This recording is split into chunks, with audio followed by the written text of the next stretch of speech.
I did not expect this. Oh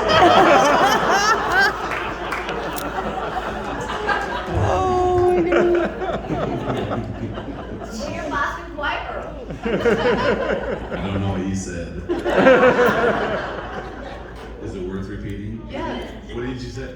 We're your Fosston Choir. Oh, you are my Fosston choir. That was worth repeating. You guys are good to me here.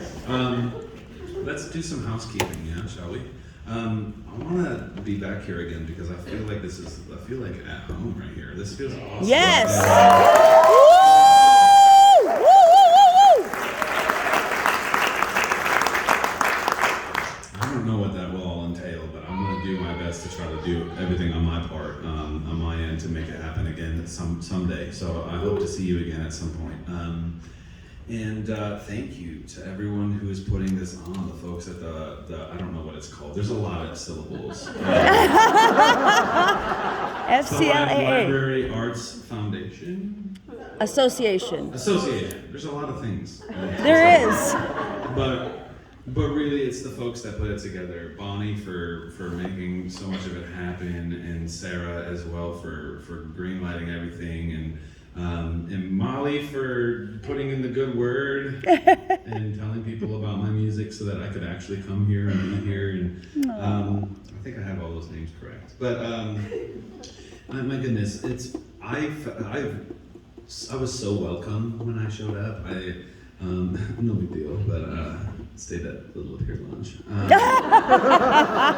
when I showed up, I was told there's. Well, first of all, I was like, I knew I was in a small town, and I knew I was in a small town when the person behind the register said, "Oh, you must be Dan."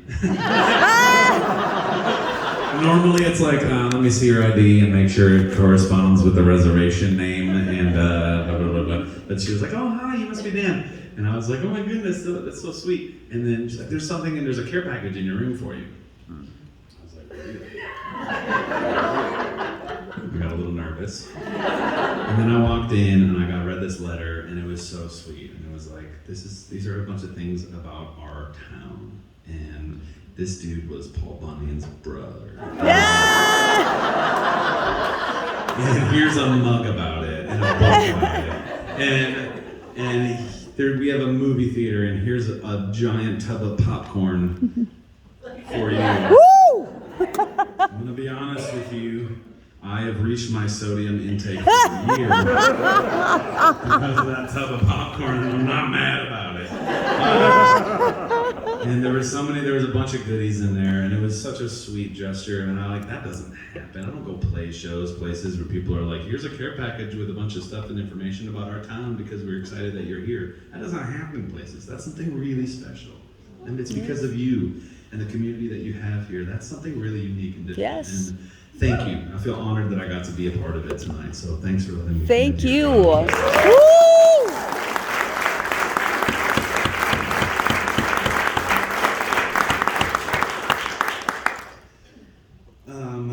I think that's all the housekeeping things. Oh, please, I'm gonna go back out there and by the merch table, and I have vinyl and T-shirts and CDs and stuff, and all that stuff is, supports my family. My wife's a stay-at-home mom, and COVID was bananas. Mm-hmm. It was crazy for our family because there's a few industries that just got completely slammed, and mine was one of them. Like I was just like, well, actually, no, you don't get to work for a very long time. And I was like, well, it's just gonna be like 2 weeks to stop the curve, they said. And it turns out it was a lot longer than 2 weeks. But I'm gonna tell you, I wanna sing this next song about that. Because what happened for myself is like, all that touring I was talking about that I was excited about, my first headlining national tour, just disappeared. And then anything in the foreseeable future for the rest of that year was gone. It just burned up, it didn't exist anymore.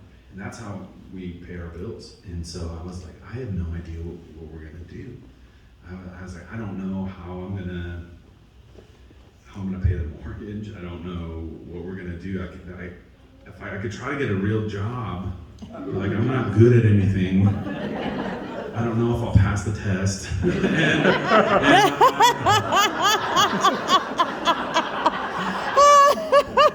And I just don't know what that would all entail. And so I had people that said, Dan, other songwriters said, Dan, I'm doing what a lot of people are doing, and I went online and I did a Facebook Live virtual concert from my house. Nice. And I just threw my Venmo up, and people like paid what they would if they were paying for like a ticket for a show. And it went really well. And people were telling me about this, and I was like, that sounds exhausting, and that sounds like exactly what I don't want to do. Because here tonight, we've had an exchange of energy, right? Like I can feel when we're connected. I can feel it in my soul, and it feels good.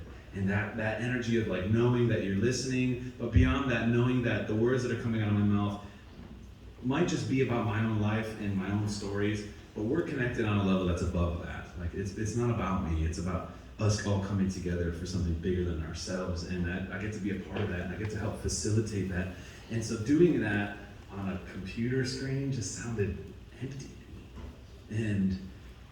But I did it. And I was like, I'm gonna try, I don't know what else to do. And so I did it. I put one on there, and I'm gonna brand mine. I called mine the Quarantine Sessions. And I wrote a new song for each time that I did it. But for the very first one, I was like, I'm gonna try this out. I threw my Venmo up, and I went live on my Facebook page. And it was weird, because all I was seeing was like my own image on the screen. And then I was playing songs. Some people were leaving comments, but I couldn't read them because I was trying to remember my own lyrics. And I'm a man, I can only do one thing at a time. I can't read that and sing something else. And so I got through it, and I said, thanks for watching tonight. And I clicked end stream, and it was just quiet. And that doesn't happen after shows. After shows, there's a hustle and bustle, and I get to meet you, I get to talk to you maybe at the merch table, and then we get to have that more of an exchange of energy. And sometimes, especially if I'm with a band, we go out for a drink after the show, we connect in that way. There's just a continuation of it all. But I was just suddenly alone in my studio in Minneapolis, and it was dead quiet. And I felt really empty. And I started playing this song because I was like, that felt pointless. I don't know if I connected with anybody. And I did what I always do whenever I'm feeling a little down. I picked up my guitar and I just started plucking something. I started plucking this. And I started singing this song because this is a song that's gotten me through a lot of hard times in my own life. And I was feeling that hard moment rising up, and so I started playing this. And then after a little while, I just picked my phone up and I checked my Venmo account, and I was absolutely floored. I was blown away by all the support that came in that 1 hour that I played songs. It was in that moment I realized that it was not only was I wrong about not connecting with anybody, I connected with so many people, and people were so generous, and they saw the need, and they knew that there were artists like myself that had no income coming in, and so many people that kept their jobs in those first couple of months. I did so many of those quarantine sessions, and what it did was it bought my family the time that we needed to kind of pivot and figure other things out. And without that, it would have just been really, really extra hard and extra dark. And I felt a weight lift off my chest in that moment. And I felt so light and so grateful. And there's so much gratitude that has come out of the last 18 months for me, because I watched it all just kind of disappear and get taken away. And to have something that you potentially are taking for granted just kind of disappear, and you realize how much you need it. Not just financially, like that's a part of it, but I need this connection. I need this, what we had tonight. This is half of my soul needs to be here tonight. The other half of my soul is with my family. But this is what it's all about for me, is moments like tonight and being able to experience this and connect with this. And I felt that I was able to do that. I was like, I did it. We were able to connect, and my family's taken care of because of that. And I was just so grateful, and I sobbed in my studio. I was so grateful, and I felt from a moment that I felt so broken, I felt put back together again. I felt like it was gonna be okay for the first time since we had learned about it. And I share all of that with you because I wanna sing this song for you as a thank you, because here we are, and it's not over, we're still not through it all. And but you still came out tonight, and And I want to say thank you for that support and for being here. This is my song as a thank you to you. Goes like this.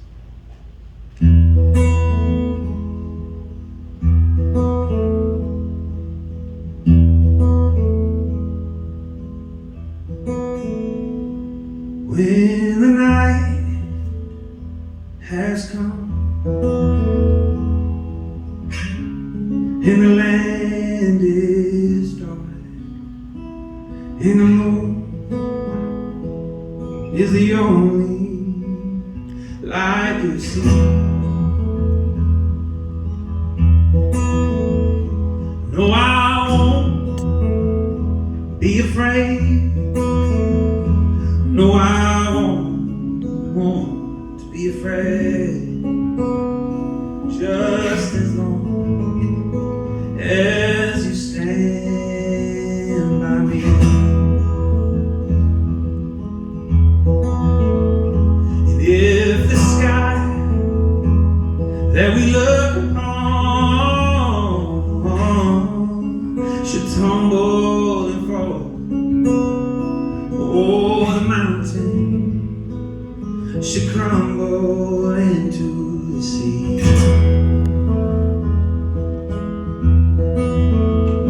I won't cry, I won't cry, no, I won't shed no tears, just as long as you stand by me. So darling, darling, stand by me. Won't you stand by me? Oh, stand. Won't you stand by me?